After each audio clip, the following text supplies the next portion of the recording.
The Hartley Show is a comic book review program and does not own any of the copyrighted material featured in this episode. All copyrighted material featured will be used as fair use for the purposes of criticism, comment, news reporting, and/or research. Taki.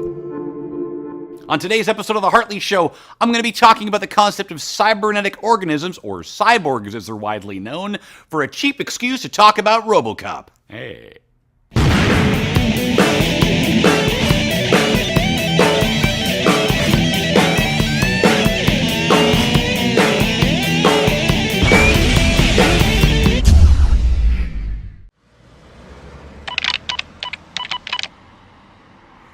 The biggest argument, however, is because he has incorporated biological human material all over himself. Ugh, gross! Are you talking about your porn collection again? No, the Terminator.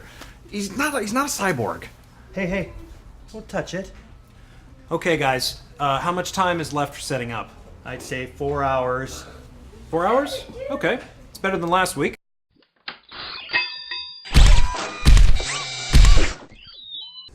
What's with him? They mentioned something about staying up all night to get into character.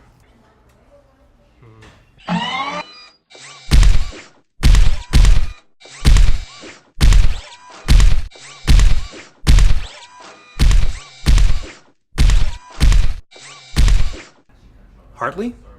You feeling okay? Does not the moon look wonderful tonight? It's daylight. It is the thought that counts. Waste makes haste, for time is fleeting. A rolling stone is worth two in the bush. Dude's f***ed up. Bad language makes for bad feelings.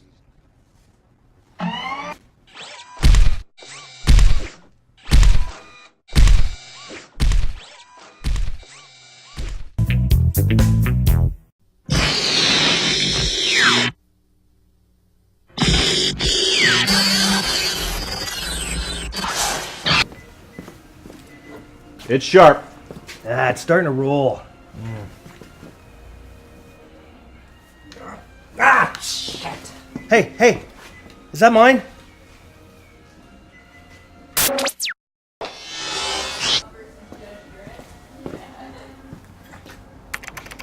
Bring in the LED.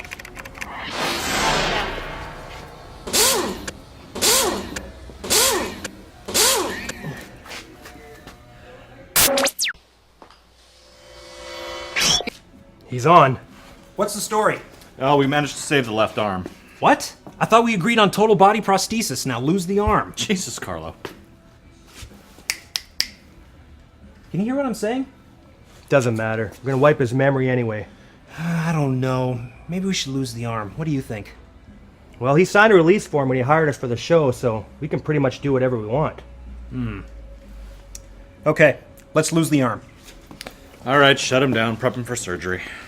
I'll be back. Don't be an idiot. We get the best of both worlds. The fastest reflexes our technology has to offer, computer-assisted memory, and a lifetime of comic book and geekery knowledge. It is my great pleasure to present to you Robo-Hartley. Come on! Come on, this way! All of this is for you! Everything! Go Robo!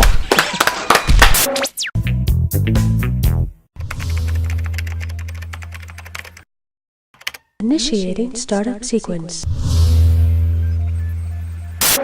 Greetings and salutation, Hartley fans. The term cyborg is an amalgamation of cybernetic organism. The term originally showed up in a 1960s Aeronautics magazine article. In the article, they described the advantages of a cybernetic organism as a self-regulating human-machine system for use in outer space. Now, of course, since then, the concept of cyborgs has gone well beyond the notion of just being used for space, as we well know. There's tons of cyborgs in fiction and the world of geekery. One of the earliest examples of a cyborg in literature was there was a 12th century story written about an Irish king who had his arm hacked off and was replaced by a silver prosthesis. Of course, there's been plenty of examples since then, earlier in the modern day as well. In The Wizard of Oz, Nick Chopper was just a regular guy whose magic axe was enchanted by the Wicked Witch of the East. She hacked off his arms and legs with it, and he was able to replace them with tin prosthetic limbs. Hence, the Tin Man was born. And the Wicked Witch of the East, what a bitch. Little known fact, although in the Terminator movies they refer to the Terminators as cyborgs, technically they're not. Technically they're androids covered in human meat stuffs.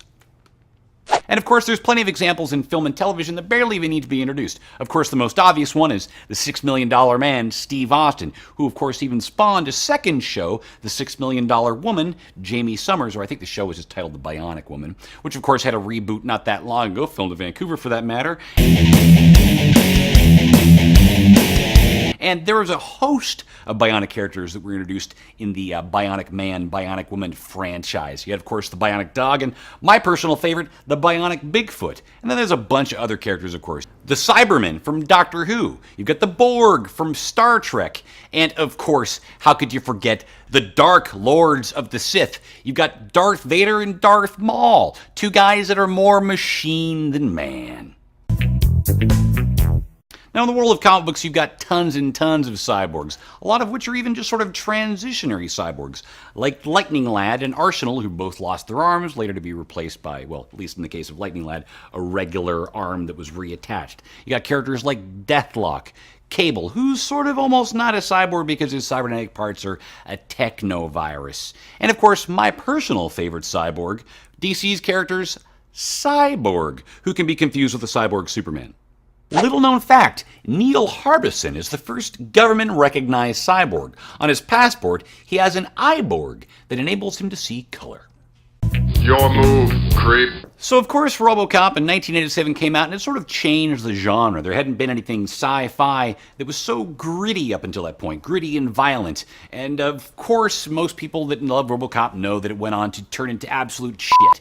Robocop 2 and 3 were written by Frank Miller, but the executive producer / director, some jackass in that category, made him rewrite them over and over again to the point where you had absolute pieces of super shit. And, of course, the comic books that spawned out of Robocop started off absolute shit as well. Marvel first did Robocop as a comic book, and this comic book sucked absolute ass, despite the fact that it had a half-decent writer in Stephen Grant. I believe the series went on to about issue 20 or so, and from that point on, Robocop sort of lingered as a comic book franchise until Dark Horse picked up the license, and they started off written by Frank Miller, a Terminator versus Robocop miniseries. It was absolutely fantastic, a lot of fun. Also drawn by Walter Simonson. Now, Dark Horse held on a license for a little while, and they reintroduced Stephen Grant, the writer from the Marvel series, into their ongoing series of miniseries.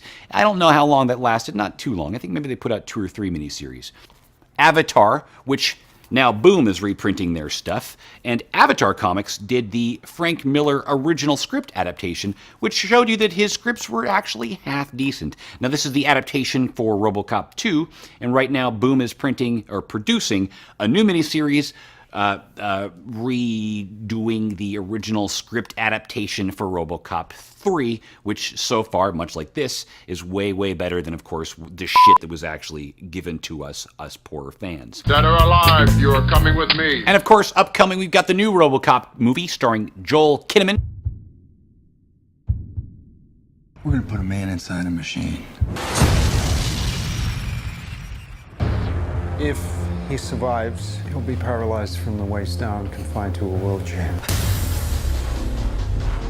What kind of suit is this? It's not a suit, it's you. What the hell did you do to me? This is the future of American justice.